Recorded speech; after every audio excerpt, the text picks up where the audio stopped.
das passagens do Mestre Jesus, nos mostrando a importância de seguir seus passos e assim nos transformarmos, nos motivando através do seu conhecimento a compreender a importância de seguirmos seus passos e crescermos conforme ele espera.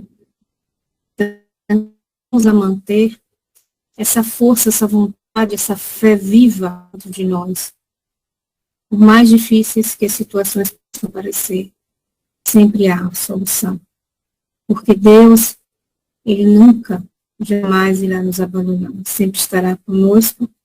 E Jesus é o nosso guia, o nosso modelo, a luz do nosso caminhar. Então, que a paz do Mestre alcance a cada um de nós. Que assim seja. Bem, mais uma tarde a todos. Os que entraram enquanto eu estava realizando a prece, sejam muito bem-vindos. O livro aqui, Trigo de Deus, e eu segui o capítulo 11, né? Ele era sério, muito interessante. Quem leu, com certeza que percebeu a importância, né, do amor, da vontade, da fé da própria criatura em se transformar. Então, hoje nós temos como nosso expositor Helder Brandão. Vou pedir que Helder ele possa falar um pouco sobre a casa que ele frequenta, se apresentar. Ele já não é a primeira vez que ele aqui está, mas pode ser que eu acredito que não conheça. Então, seja muito bem-vindo, com muita alegria que recebemos ele. Que toda família, nós somos família, cada pessoa, muito bem-vindo. Ok, muita paz a todos, que Jesus nos ofereça essa paz toda em harmonia e fraternidade. Eu participo da Sociedade de Estudos Espíritas Feirense e também frequento o Centro Espírita, a Associação Espírita Jesus nos Chama, ambos em Feira de Santana. E fui convidado com muita alegria e honra para nós tratarmos hoje sobre o capítulo 11 de Amélia Rodrigues, de psicografia. Então, as reflexões de Amélia se debruçam hoje sobre Marcos, segundo as anotações de Marcos, no seu capítulo 8 e versículos 22 a 26.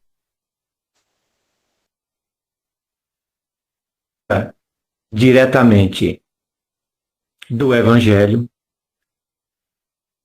sobre os quais Amélia faz as suas reflexões.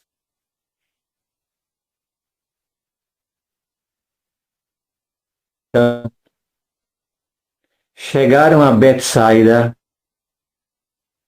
e trouxeram um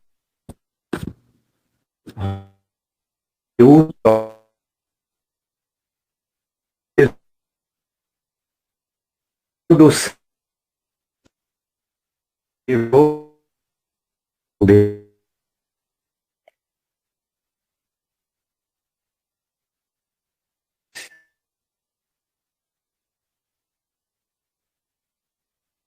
vês alguma coisa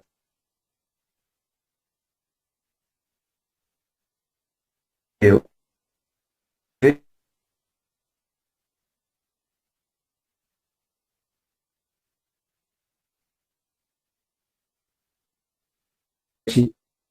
lhe pôs as mãos nos olhos, e claramente ficou restabelecido. Tudo distinguia de modo perfeito. E mandou Jesus embora para casa, recomendando-lhe: não entres na aldeia. São esses os versículos que a Amélia selecionou para as suas reflexões e para o nosso estudo na tarde de hoje. Façamos algumas considerações antes de iniciarmos o texto propriamente de Amélia Rodrigues, no que se refere a algumas curiosidades do texto. Primeiro, essa história de Betsaida é narrada somente pelos e ele possui uma característica diferente das outras curas de Jesus, porque essa cura é feita em várias etapas. Jesus habitualmente curava e cura instantaneamente. Primeiro, ele tomou o cego pela mão. Segundo, ele pôs saliva nos seus olhos. E terceiro, ele impôs as suas mãos e ele ficou completamente curado. Por que 3 estágios? Ou 2? A saliva nos olhos e a imposição das mãos. Jesus, sabiamente, utiliza-se desse episódio para nos ensinar alguma coisa importante para o nosso crescimento. Primeiro, é um símbolo de que no começo, quando Jesus nos toca ou nos fala, ou que a gente conhece a sua mensagem, experimentamos uma fé, mas ainda uma fé imatura, uma fé incipiente, uma fé ainda que precisa da firmeza daqueles que efetivamente creem. Daí a pouca fé ser comparada à percepção como que embaçada das coisas espirituais. Jesus aproveita essa etapa inicial para indicar que necessariamente passamos por um processo de conhecimento para fortalecimento e consolidação da fé. Depois, convivência com exercício e, sobretudo, pelo sentido e iluminação à luz do conhecimento evangélico, aprendemos a viver essa fé integralmente. A partir daí, a nossa visão se torna nítida, se torna clara. 2 etapas, portanto, simbólicas no nosso próprio processo de crescimento. No início, a visão tanto quanto embaçada, mas em seguida, a visão plena e absoluta que a fé solidificada vai proporcionar. Outra curiosidade que a gente pode perceber na narrativa de Amélia são algumas considerações sobre Betsaida, umas curiosidades. O nome Betsaida significa casa da pesca ou do pescador. E era uma aldeia, um centro estratégico. Foi palco e cenário de muitos milagres de Jesus. Mais ou menos 3 milagres, alguns deles, foram feitos nas imediações de Betsaida e na própria cidade de Betsaida. Agora, Betsaida tinha um problema. Ela, apesar das mensagens e dos fatos e realizações de Jesus em sua área, ela não se transformava. Ela não se convertia.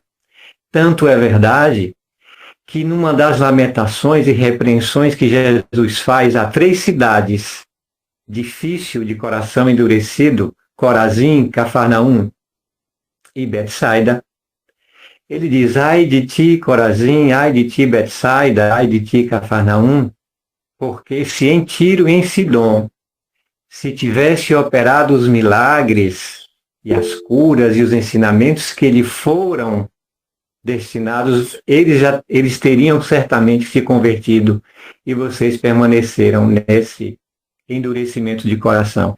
Jesus, por lamenta,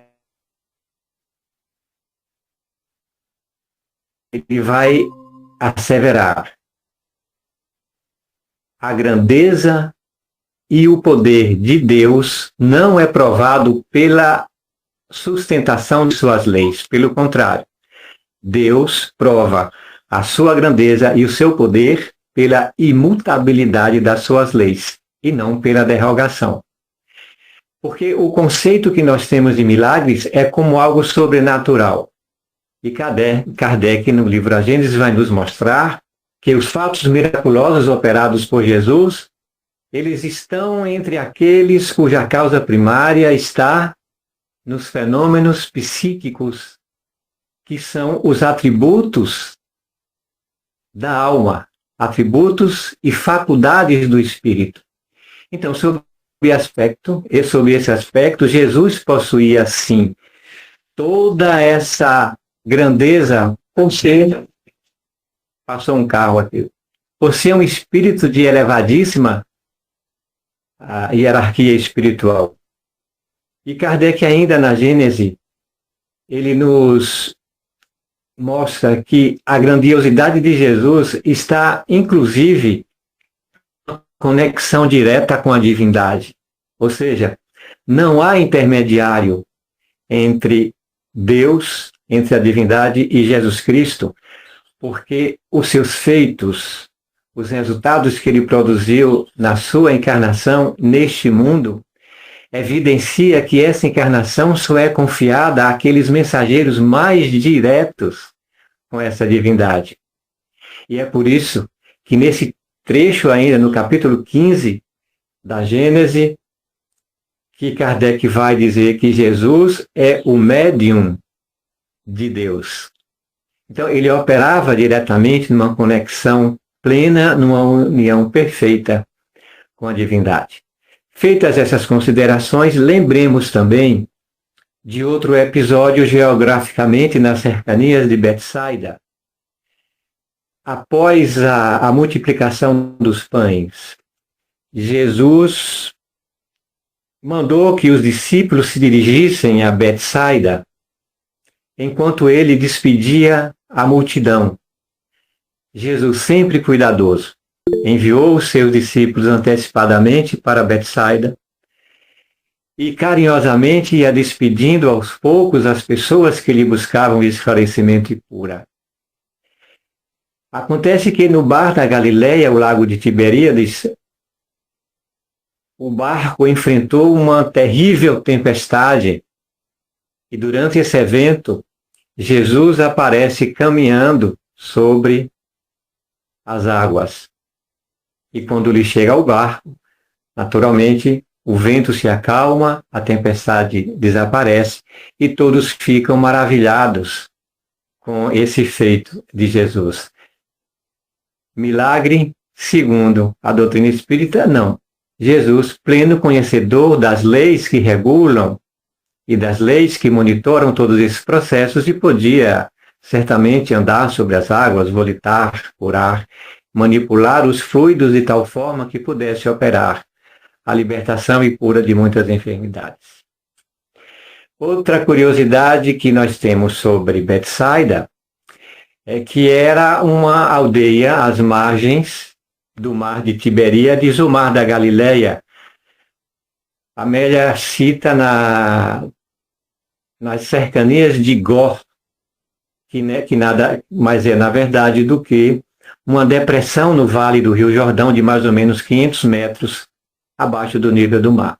Então, Betsaida é esse palco, né? É esse ambiente, esse cenário no qual se opera essa cura ímpar, essa cura que se diferencia de todas as outras realizadas por Jesus Cristo.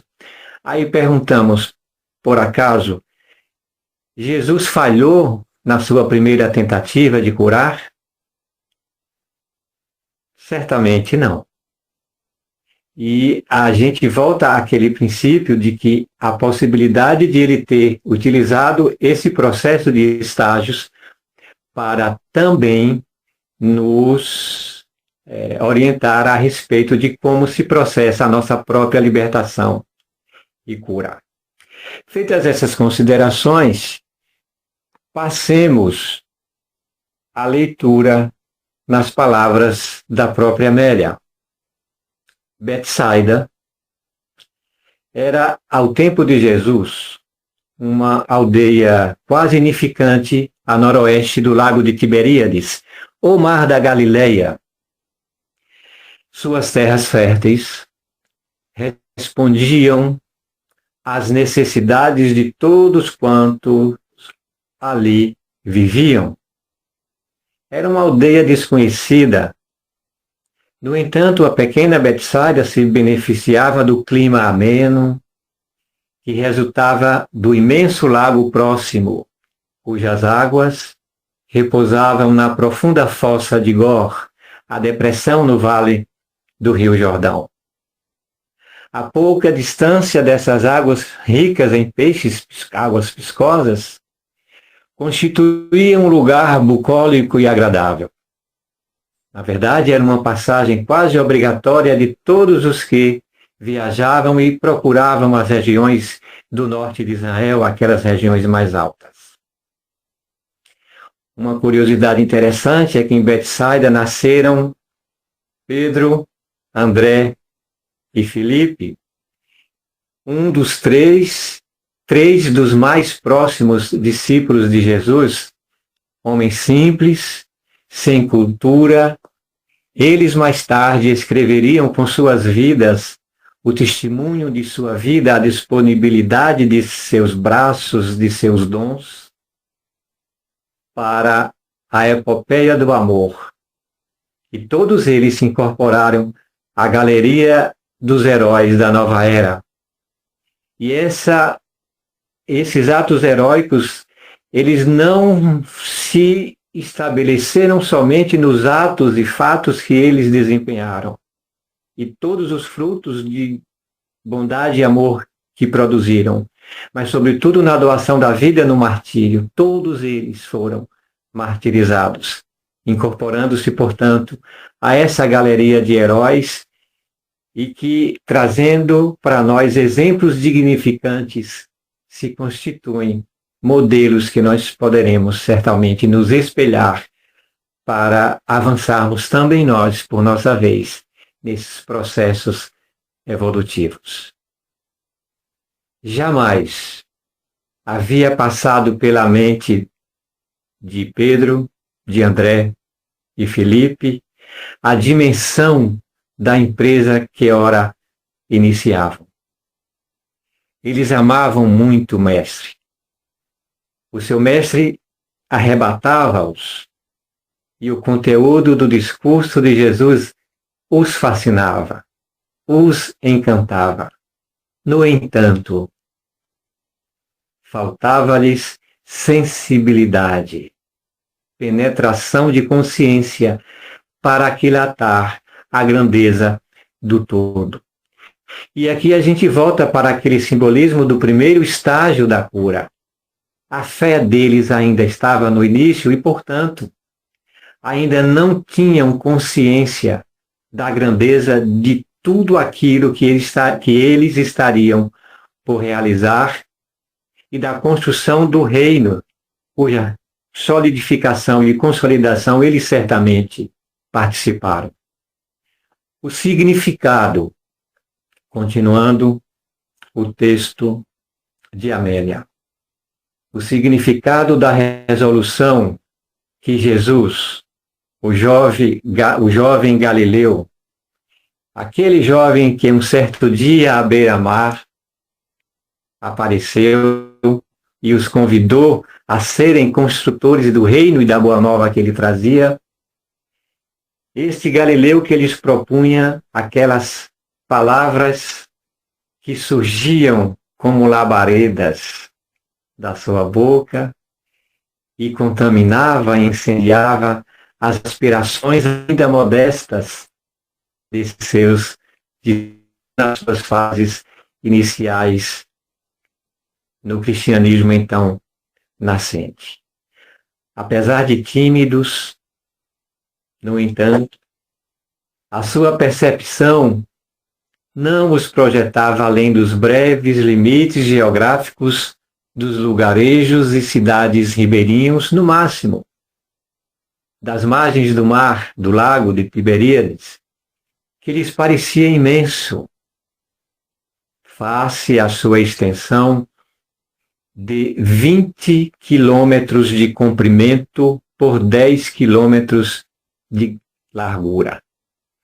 Por esses e outros fatores, a pequena Betsaida entraria na história dos fastos estoicos da Boa Nova e pareceria à posteridade um risonho lugar cercado de rosais delicados, verdejante na policultura doméstica.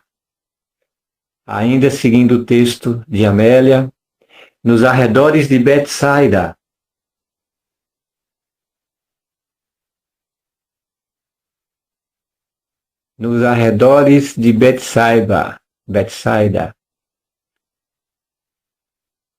vivia um jovem que era cego. Os olhos são a candeia do corpo, como ele próprio o dissera, e com efeito, no Sermão da Montanha, Jesus, numa de suas sentenças desse seu discurso, que a todos nós edifica, ele diz que os olhos são a lâmpada do corpo. E se o corpo é iluminado, e se os olhos são iluminados, todo o vosso corpo será iluminado. Os olhos, portanto, como candeia, como luz do corpo. E é graças a essas lâmpadas luminescentes, o ser pode deslumbrar-se com a beleza da paisagem, penetrar o insondável das coisas, entender o mistério da vida. São os olhos, as janelas abertas para o firmamento, para o fascínio dos astros. Ser cego é permanecer no sombrio corredor da solidão emocional. A cegueira torna-se um fardo pesado, especialmente quando ocorre na juventude. Diz-se que aquele que nasceu cego, o cego de nascença, porque não tem conhecimento da luz, certamente não experimenta mais profunda frustração, mais angustiante aflição. Agora sim vai ser autorizada a conversa bem rápida. Está possível. Tem algum?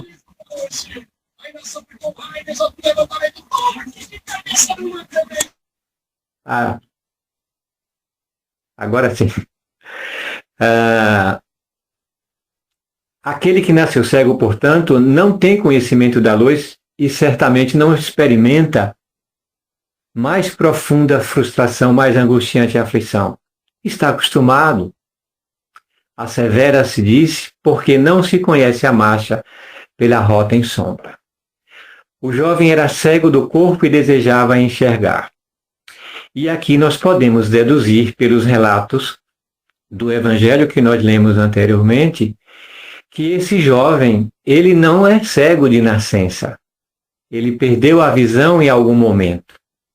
Tanto que quando perguntado sobre o que ele via, ele soube identificar a imagem de homens parecendo árvores como que embaçadas. Então, por aí a gente pode deduzir tranquilamente que ele não era cego de nascença. Perdeu, portanto, a visão em algum momento de sua vida. E esse jovem cego desejava enxergar. No momento não havia possibilidade, perspectiva alguma para esse tentame. Entregue à sua realidade, seguia lentamente, sem aspiração, em favor de um amanhecer clareado pelo sol da alegria visual. Ele era cego e quase feliz, Por que quase feliz? Quase feliz porque há outros cegos, aqueles que enxergam, porém não querem ver a verdade, não procuram discernir. O discernimento é fenômeno da razão e do conhecimento, que norteia o destino do homem honrado, que se lhe entrega antes de agir.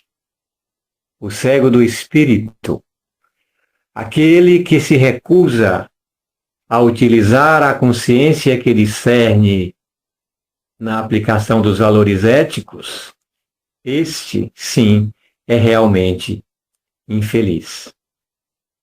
O cego dos olhos tropeça nos caminhos por onde seguem seus pés. O outro, o da alma, corrompe os sentimentos e destroça os valores íntimos da dignidade e da paz. Aquele jovem, sabendo da presença de Jesus em Betsaida, olha, o mestre está aqui, eis que o Galileu se aproxima e opera milagres, maravilhas na nossa região e aldeia. Sabendo disso, com ansiedade, aproximou-se de Jesus, naquele socorro, naquela rogativa sem palavras, silenciosa, muda, rogando misericórdia e auxílio.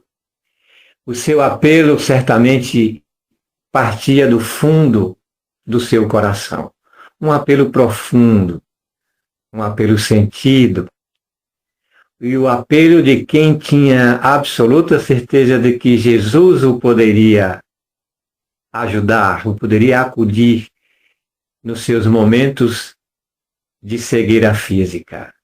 Jesus, o amigo divino que penetrava e que penetra o mundo íntimo de todos nós, de toda a humanidade, deste ou do outro plano, conhecendo e penetrando o mundo íntimo de todos, Jesus o recebeu e compreendeu a sua aflição. Foi receptivo à sua súplica, à sua rogativa, e com empatia e com carinho e ternura muito característico do Mestre, pois amava as criaturas. E esse amor de Jesus era feito, sim, de compreensão, de ternura e também de misericórdia. E com relação aos cegos ainda do espírito, Jesus sabia que estagiavam nos patamares inferiores do imediatismo, do prazer. E porque as entendia, ele descia, anuindo as suas necessidades, favorecendo os seus desejos, para com isso, finalmente erguê-las e depois para os degraus mais elevados da vida. O que toca muito profundamente também neste capítulo e que nós não percebemos em outras curas, é que Jesus o toma pelas mãos. Nós vemos nos outros episódios de cura Jesus estendendo as mãos. E especificamente nesse caso, ele toma o jovem pelas mãos, como a nos querer ensinar que nesse processo de cura, ele nos estende essas mãos misericordiosas e santas e justas e generosas. Tomando pela mão, levou aos aforas da aldeia, indicando dessa forma que precisava de um ato mais próximo, um ato de intimidade, um local onde não se pudesse se ouvir o murmúrio, o burburinho, as alegações das demais pessoas que poderiam estar assistindo ao processo. Foi uma cura onde Jesus, tomando pela mão, levou para fora da aldeia. Jesus não desejava aquelas testemunhas para aquela cura que ele iria operar. Seria uma terna ação de amor, discreta e plena,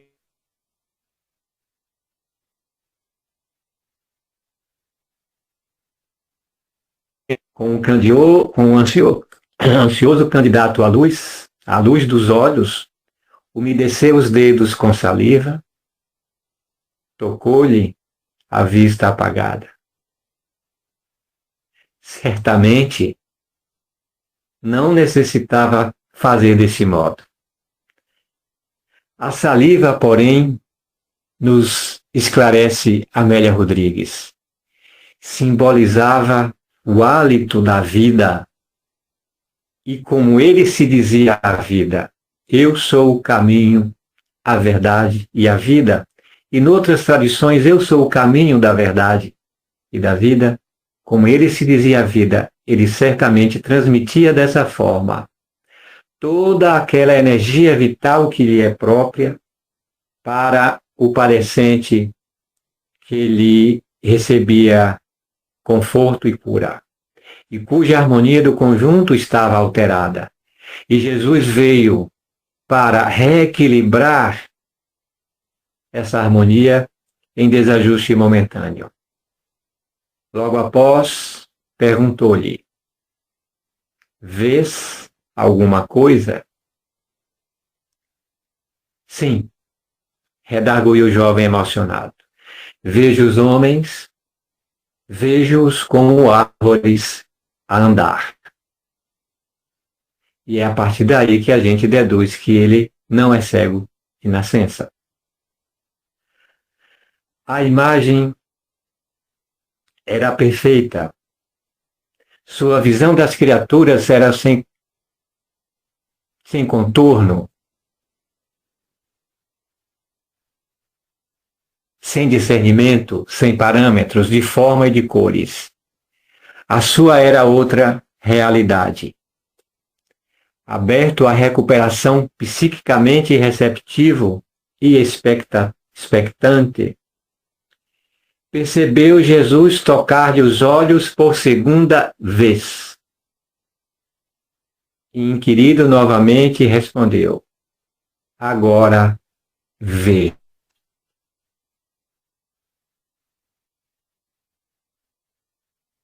E vigiar. E estar unidos a Cristo, buscando efetivamente ver uma fé. Jesus diz ao homem: não entres no povoado, ou seja, não busque o que era antes. E aqui nos vem a lembrança também a orientação de Paulo de Tarso: transformai-vos pela renovação de vossa mente e revesti-vos do homem novo. Porque quem está em Cristo é uma nova criatura. Então, essa nova criatura em Cristo só se tornará possível à medida que a nossa cegueira espiritual for se dissipando e a nossa fé for se fortalecendo, para dessa forma conquistarmos essa imortalidade com maturidade e com discernimento.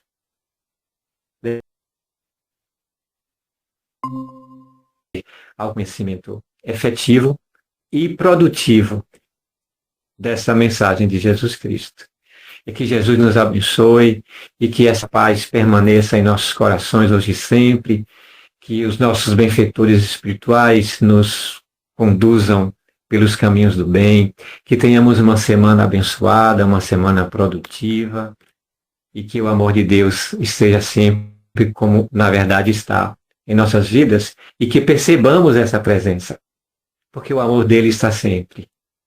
E que nós nos abramos, que o nosso coração tenha eco, seja receptivo a essa ação salvífica e salvadora de Jesus Cristo, sobretudo na análise dessa Ele era cego, capítulo 11, do livro Trigo de Deus, Amélia Rodrigues, autora espiritual, psicografia do querido Divaldo Franco. Muito obrigado e que Deus nos abençoe. Graça e paz a todos e todas. Que assim seja. Muito obrigada, Elba. Tem um tempo para uma pergunta. Alguém gostaria de fazer alguma pergunta? Tirar alguma dúvida?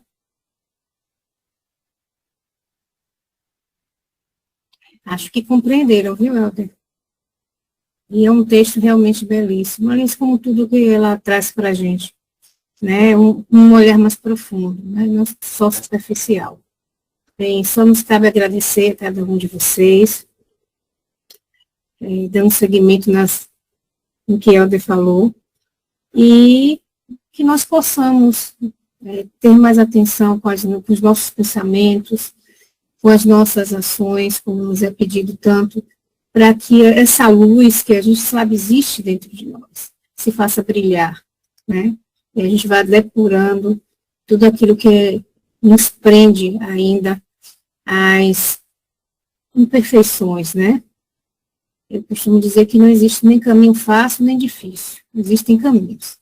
Toda dificuldade vem de nós mesmos, somos nós que impomos a nós o sofrimento ou o amor. Né? Então, que a gente possa realmente olhar para Jesus como um irmão e compreender que tudo é possível quando a gente tem fé, quando a gente realmente acredita, a gente ama. Esse é o caminho, é a base, né, das nossas mudanças. Então, eu vou pedir para Antônio encerrar, né, a prece final será uma música, então fiquem à vontade, é muito bom vê-los e até semana que vem, que Deus abençoe. Continue a nos abençoar, porque Ele nos abençoa. A gente é pedinte ainda, mas Ele nos abençoa, porque Ele nos ama. Mas nós necessitamos desse pedir. Então, estejamos todos trazendo no nosso dia a dia, durante a semana, algum momento em que venhamos pensar, seja nas nossas ações, seja no Mestre Jesus, seja nos nossos irmãos. Que assim seja. Antônio, já passou.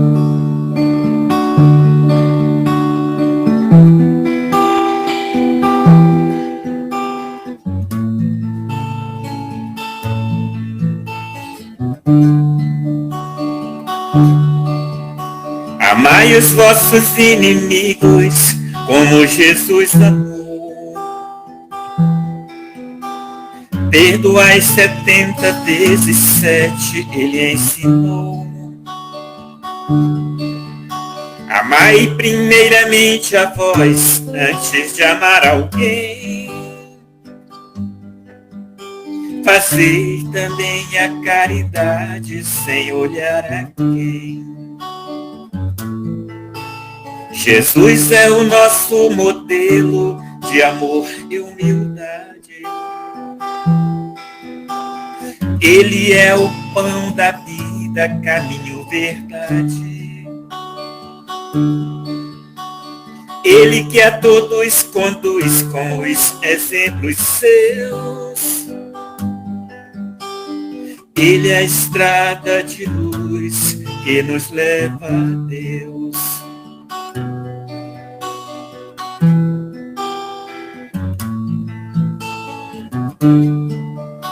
Amai os vossos inimigos, como Jesus amou.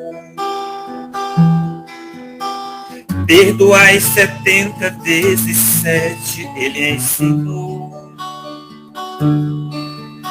Amai primeiramente a vós, antes de amar alguém. Fazei também a caridade, sem olhar a quem. Jesus é o nosso modelo de amor e humildade. Ele é o pão da vida, caminho, verdade. Ele que a todos conduz com os exemplos seus. Ele é a estrada de luz que nos leva a Deus.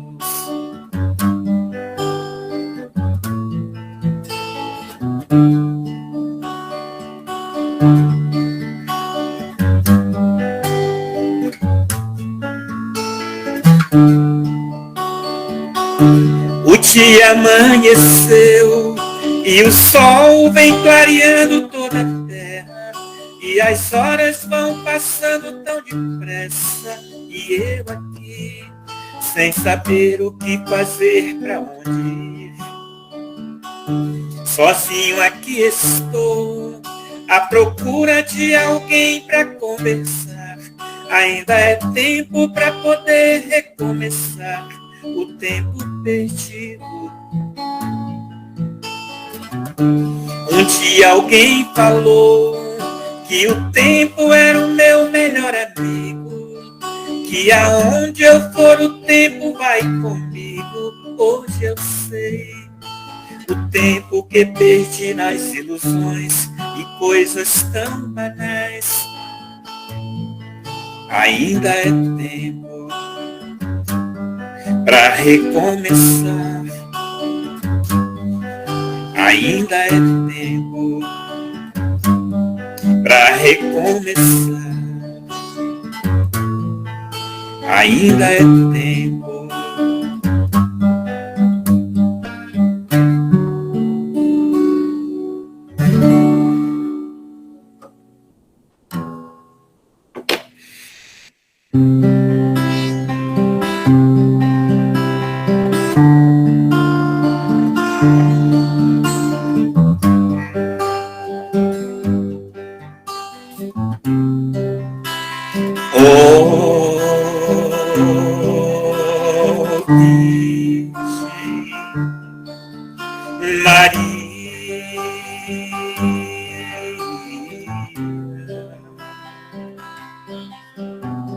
Vem olhar por nós,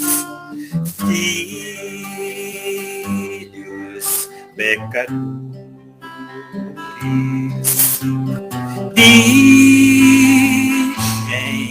abençoada, serva de Deus, és tu, ó Mãe querida, luz do amanhecer, fonte cristalina, força que nos faz viver. Virgem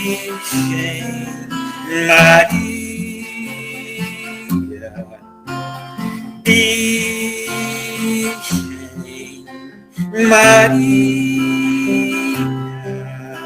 Maria,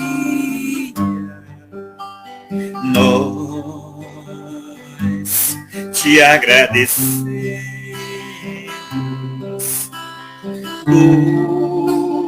doce Mãe querida,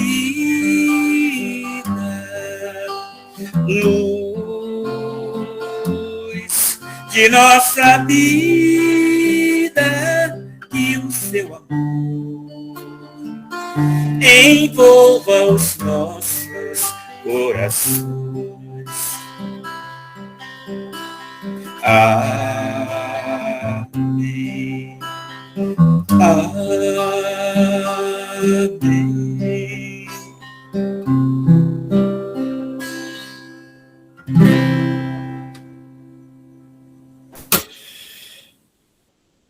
Gratidão a todos, muita paz, que Maria proteja cada um de nós. Que assim seja. Obrigada, Antônio. Obrigada, Helder, mais uma vez. Obrigada a cada um de vocês. Gratidão. Boa noite. Boa semana a todos. Uma semana. Muita paz.